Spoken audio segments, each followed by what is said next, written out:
Hammond Police Department is being accused of beating a man during a traffic stop. But the police chief says the accusations are false. Tonight, as that man recovers in the hospital, his family is demanding accountability. Lily Cummings explains what we know, and we do want to warn you, some of these images are graphic.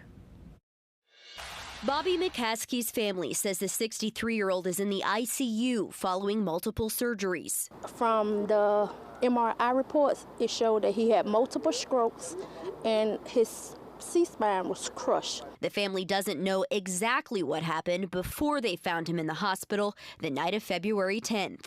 The phone call we got that he was dead. Hammond police say they pulled over a vehicle near Magazine and Apple Street that was registered to someone with an outstanding felony warrant. McCaskey and the passenger jumped out and ran, and officers chased them. The officer says he believed that he was reaching towards his waistband, at which point he tased the subject.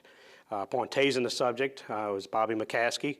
Mr. McCaskey hit the ground. Upon hitting the ground, he hit his head. Hammond Police Chief Edwin Bergeron says officers rendered aid and called an ambulance. This video shot by a witness backs up that story, but it doesn't show what led to McCaskey's injuries. Bergeron says McCaskey has a criminal record and was in the middle of selling cocaine when officers stopped the car. Although the injury is unfortunate, the false narrative that's been put out there that we had beat him or police brutality and all this other stuff, that's just not the case. If you don't run from the police, you don't commit the crimes, then you're not going to have this situation happen.